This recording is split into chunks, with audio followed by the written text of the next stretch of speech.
Last time we talked about group development and group stages, forming, storming, norming, all those kind of things. Now we're going to move on to groupthink, which happens in a small group when people don't want to speak out against it. So think about a time in class that you may have been sitting there, the instructor's talking, and you really don't understand what he or she is saying. You look around at your classmates and they seem to be getting it. You want to ask a question, but you're afraid of being sort of, called out for being stupid or anything like that. So you stay silent. So that basically is groupthink at its basic. So let's move on and talk about that in a little more detail. So groupthink is mode of thinking that occurs when a highly cohesive group. So think about a group that is in that norming stage where you're really moving forward, you're all on the same page and things are working really well. Right? You're pretty close knit, you have a good working relationship with your teammates in the group, and you're kind of insulated from outside influences right now. Right? So what happens with groupthink is poor quality decisions are made. You usually don't look at all the information, you don't take into account all the risks that are possible with your decision making. You really have some kind of issues with just cutting to the chase and getting things done. Right? So Janice developed this concept looking at a whole bunch of famous political decisions that didn't work out really well, and also some military decisions. So again, Janice did this, came out in 1972 and 71, and also then later on in 1982. This theory has been used for a long, long time. When I was in grad school, we talked about groupthink a lot and talked about how the dangers of it and some of the sort of real problems it causes. Right.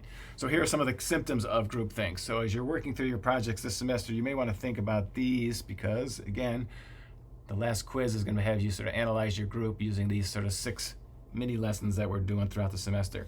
So the illusion of invulnerability, that you feel the group can't be wrong, you're really working on all cylinders. Right?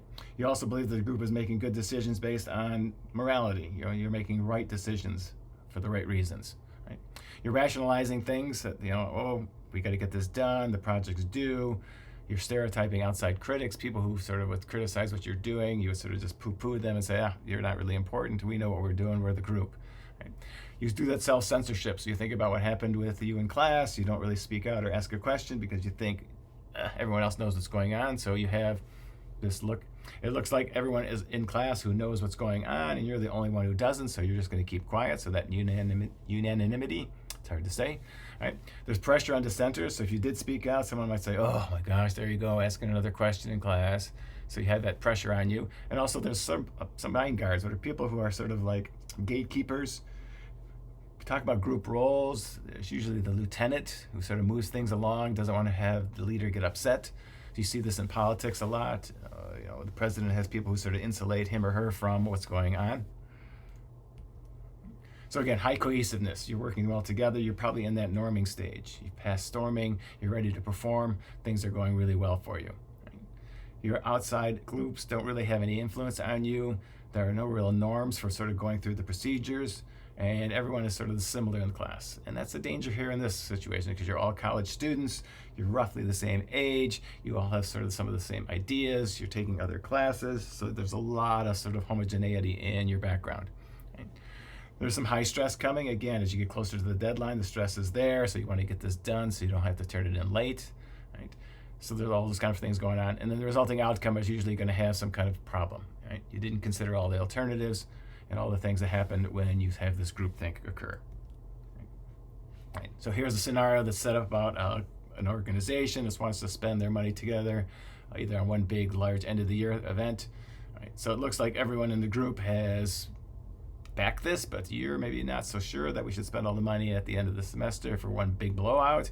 Right? So you really don't say anything, so you're worried about this.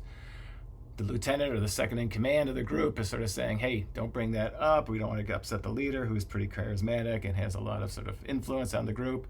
And the outcome is you sort of approve the money and you end up spending more money than you have and things go bad.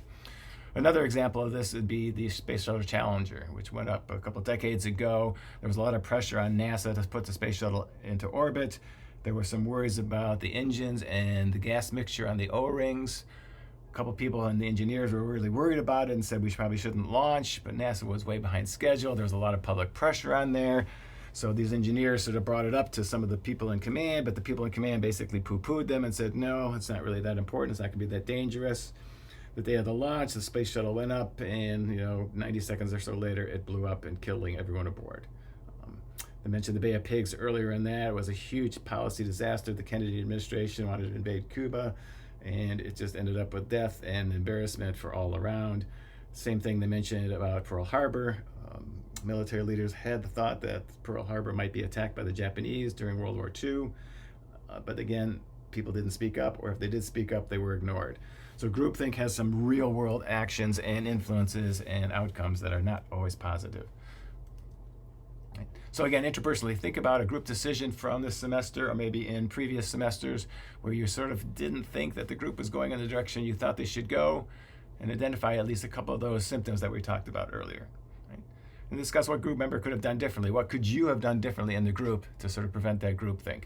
So we talk about a sort of a central negative, or the devil's advocate, as somebody who comes in and sort of talks about it and sort of says, hey, are you sure we should be doing that? Have we thought about all the ramifications of that?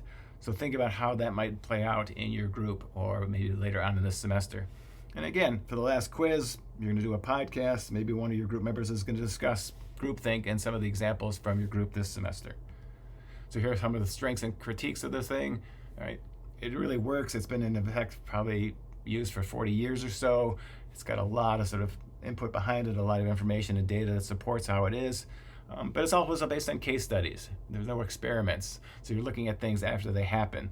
So there are some definite critiques of this theory that can be applied, right?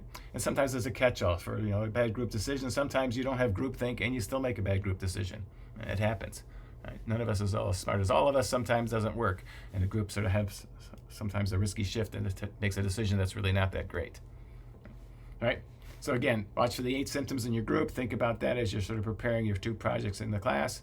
Good luck with everything, and see you in the next one.